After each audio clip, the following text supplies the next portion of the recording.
Yang pertama, fraksi kami mungkin memberikan apresiasi terhadap kejadian Tanjung Raja dan Kalimantan Barat. Kenapa apresiasi saya katakan?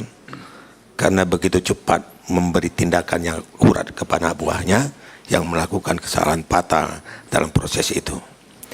Yang kedua, Pak Menteri, dalam PP nomor 35 tahun 2018 tentang revitalisasi penyelenggaraan permasyarakatan, dalam pasal 10 kategori narapidana yang dipindahkan ke Nusa Kambangan itu ada kategorinya. Kategori itu adalah berdasarkan dengan pasal tersebut narapidana yang membahayakan keamanan negara. Bukan sembarangan kita pindahkan nih Pak Sekjen. Narapidana yang membahayakan keselamatan masyarakat. Yang satu hal yang sangat mengiris kami Pak Menteri pada saat kami kunjungan ke lapas Tanjung Gusta Medan, ada kebetulan aspirasi ini muncul pada saat kami ke sana.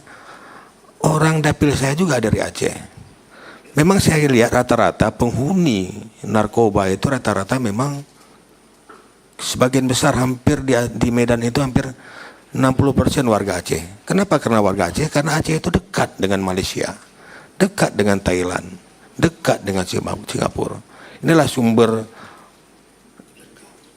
sumber barang haram itu masuk ke Indonesia, baik dari laut, baik dari pegunungan. Karena jaraknya hanya beberapa mil dari daerah kami. Dia adalah seorang kurir. Sementara gembongnya dia tidak tahu. Dia hanya membawa dan ancaman dan dihukum sekitar 15 tahun penjara. Dan ini orang kampung, ini kategori yang kita pindahkan ke Nusa Kambangan, ini tidak benar. Sementara gembongnya banyak di lapas tersebut. Saya melihat gembong-gembong yang masih tinggal di situ, ini yang sangat membahayakan kita. Karena orang yang punya duit ini bisa mengendalikan oknum-oknum kita yang ada di lapas tersebut. Oknum pegawai kita. Dan saya yakin singkat kuri tidak akan melakukan hal-hal yang saya katakan tadi, membahayakan keamanan negara dan membahayakan keselamatan masyarakat. Ini 2 poin sebenarnya yang harus kita pindahkan ke Nusa Kambangan. Saya mohon ini dapat dievaluasi kembali. Ini dapat dikembalikan ke lapas mereka. Dan ini sangat luar biasa menyedihkan bagi keluarganya, seorang kurir yang tidak tahu siapa gembongnya, dihukum dengan ancamannya sudah diputuskan, dia dipindahkan ke Nusa Kambangan. Yang pertama, yang kedua, dari 23 kabupaten kota jadi dapil saya sudah hampir 18 mengunjungi lapas-lapas di Aceh. Yang sangat diminta oleh masyarakat warga binaan Pak Menteri adalah bilik asmara.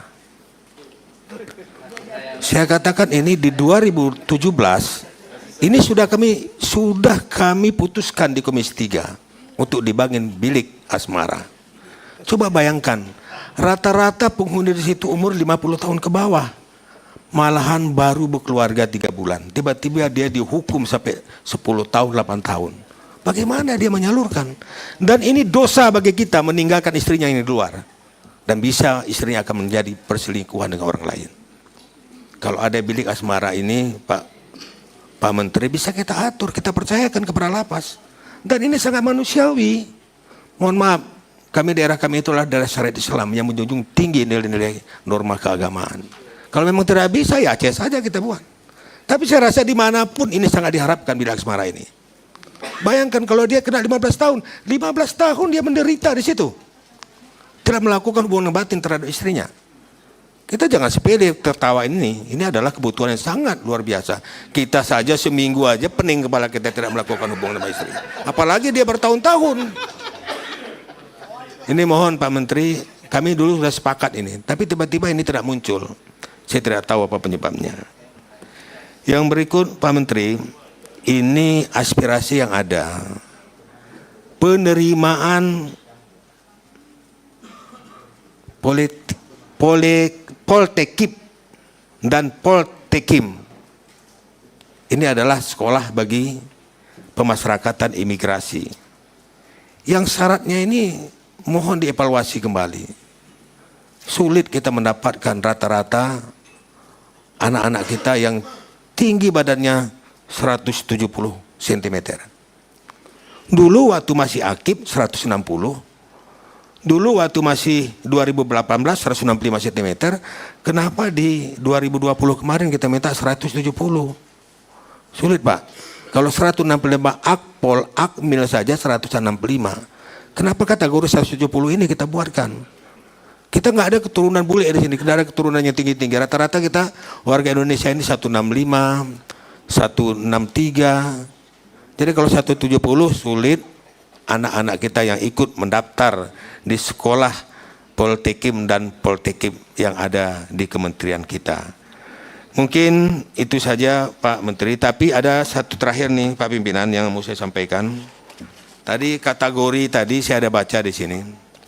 Kategori yang kita memberikan amnesti adalah perempuan yang mempunyai anak kandung lebih kurang 3 tahun.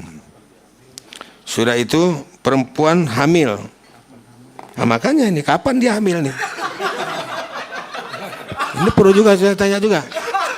Apakah dia sudah masuk hamil? Atau memang di dalam itu yang siapa yang menghamilinya? Ini perlu penjelasan juga nih. Saya juga bingung untuk menafsirkan ini. Ini perlu penjelasan. Udah itu perempuan yang punya anak kandung 3 tahun. Secara Islam kita bisa siri, gak diatur nih. Ini harus dibuktikan dengan surat keterangan kenal lahir. Kami di Aceh sana banyak yang kawin siri Pak Menteri. Jadi kalau memang kawin siri ini masuk nggak kategori ini? Nah, ini perlu juga. Mungkin di arah kita juga ada juga yang siri. Ini mohon penjelasan supaya jangan ada nanti persoalan di kemudian hari. Menyangkut dengan ketentuan tindak pidana korupsi, pemerkosaan yang bukan menjadi acuan ini adalah termasuk tindak pidana korupsi dan teroris. Apabila mereka ini melakukan ada penyakit berkepanjangan, usianya sudah lewat 70 tahun, bagaimana ini? Misalnya penyakit yang tidak mungkin disembuhkan atau yang sangat akut, apakah bisa masuk kategori ini di atas umur 70 tahun? Ini mohon di bawah umur 70 tahun. Yang terakhir menyangkut dengan... Kok terakhir terus nih? Satu sikit lagi pimpinan. Inilah kadang-kadang. Jangan perlu sekali ini. Menyangkut dengan... Banyak titipan berarti ini. Terkait repatriasi Hambali. Ini ada wacana. Beliau itu kan sudah 22 tahun di Guantanamo, Amerika Serikat. Jadi apa yang disampaikan oleh Pak Apa tadi, ini ada kaitannya juga. Yang saya ingin tanyakan, langkah dan upaya apa yang sudah kita lakukan oleh pemerintah atau Kementerian IMIPAS terkait wacana Hambali ini yang sudah 22 tahun menginap di penjara Guantanamo, Amerika Serikat. Itu saja, saya sudahi dengan wassalamualaikum warahmatullahi wabarakatuh.